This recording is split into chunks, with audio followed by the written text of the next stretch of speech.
kita tak bersiaran di luar, so malam ini kita sambung balik. Anda mungkin perasan nampak berbeza sikit saya kali ini. Mungkin sebab gigi saya ni bridging dia tumbang 2 hari sebelum hari raya lepas. So tak sempat nak buat. So mungkin nampak agak tak berapa handsome sikit. Okey, malam ini kita berbicara bagaimana Kerajaan Perikatan Nasional Kenduri Ghanimah. Ghanimah? Saya pasti tidak ramai antara kita tahu apa maksud perkataan ghanimah itu. Ia mula popular dan sering digunakan pakai sejak Kerajaan Pakatan Harapan tumbang pada bulan Februari lalu. Okey, apa maksud ghanimah? Ia berasal daripada perkataan Arab. Ghanimah bermaksud harta rampasan perang yang dibahagikan.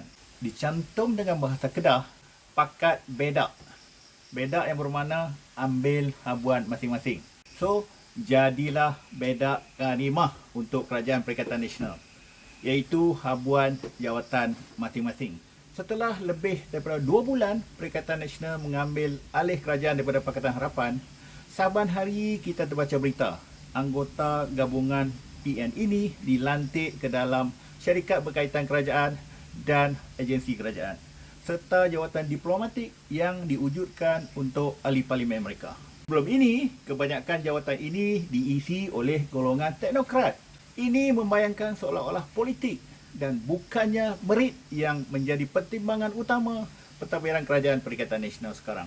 Di sebalik pelantikan ini, kita kategorikan kepada 2 komposisi utama. Yang pertama adalah jawatan dalam kabinet yang melibatkan jawatan menteri dan timbalan menteri.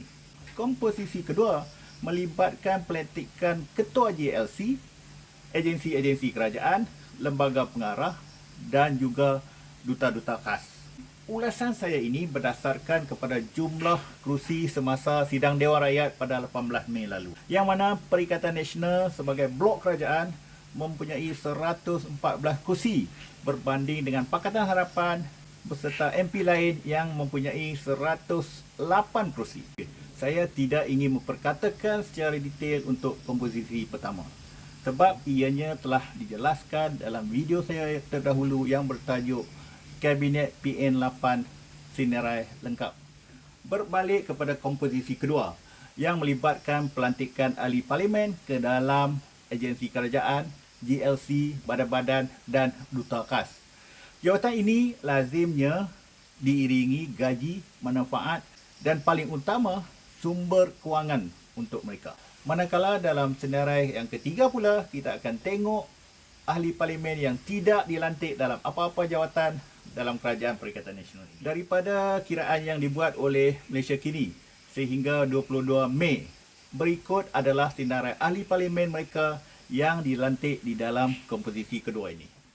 Daripada Parti Bersatu, mereka adalah Azizah Muhammad Don, Beaufort Pengerusi MARA, Muhammad Fasyah Muhammad Fakih, Sabar Benam, Pengerusi FAMA, Syed Abu Hussein Hafiz Syed Abdul Fazal, Bukit Gantang, Pengerusi LKIM, Syabuddin Yahya, Parlimen Tasik Gelugor, Pengerusi Felkra.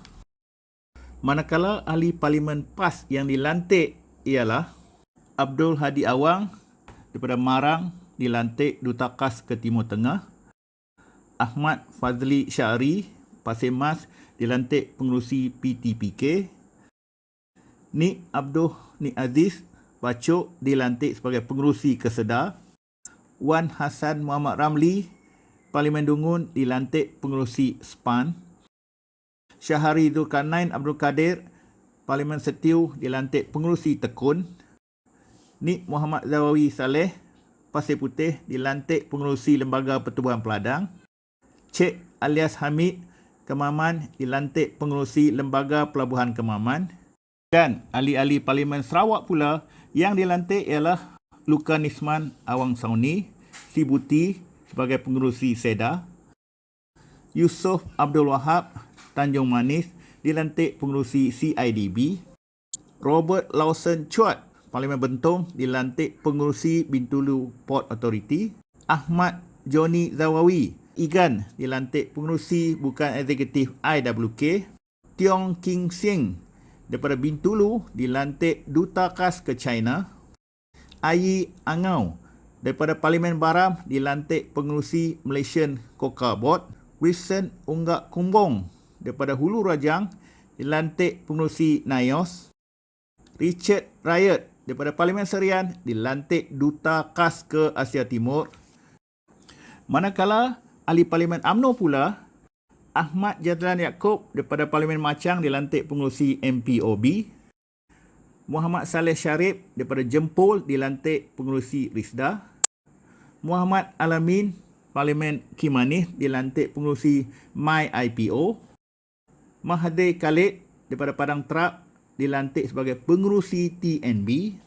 Tajuddin Abdul Rahman Parlimen Pasir Salak dilantik sebagai Pengerusi Prasarana. Ramli Muhammad Noor Cameron Highland dilantik Pengerusi Amanah Raya. Jalaluddin alias Parlimen Jelebu dilantik Pengerusi Bukan Eksekutif UDA. Hasbullah Osman daripada Parlimen Gerik dilantik Pengerusi Bukan Eksekutif SPNB. Ahmad Nazlan Idris Parlimen Jerentut dipilih sebagai Chairperson Lembaga Getah Malaysia. Idris Yusof daripada Parlimen Besut dilantik Chairperson Felda. Sinarai ketiga ini mempunyai 13 anggota Parlimen biasa yang belum atau tidak dilantik ke apa-apa jawatan lagi.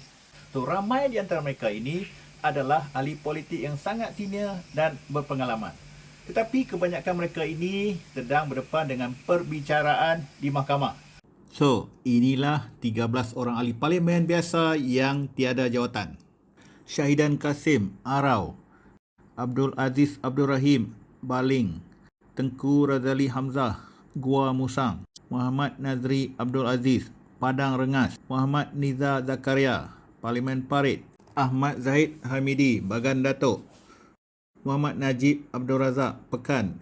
Hassan Arifin, Rompen. Noh Omar, Tanjung Karang.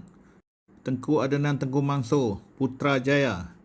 Azlina Osman Said, Pengerang. Ahmad Mazlan, Pontian. Dan Bong Mokhtaradin, Kinabatangan. Dan jangan lupa beberapa orang ahli parlimen yang bersama kumpulan Dr. Mahathir yang tidak diberi apa-apa jawatan atau tidak terima jawatan seperti Mazli Malik. Mereka ini ialah Dr. Mahathir Mohamad, Parlimen Langkawi. Syed Saddiq Abdul Rahman, Muar. Dr. Mazli Malik, Parlimen Simpang Renggam. Dan Amiruddin Hamzah, Kubang Pasu. Ya, begitulah suasana semasa pelantikan atau pakat bedak karimah kerajaan pintu belakang Perikatan Nasional. Apa pandangan anda semua? Layakkah mereka mendapat jawatan-jawatan ini?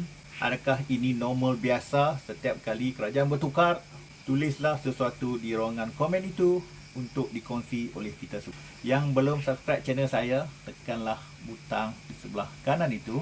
Akhir sekali, saya ucapkan selamat Hari Raya untuk anda semua. Sekian, saya berhenti di sini dahulu.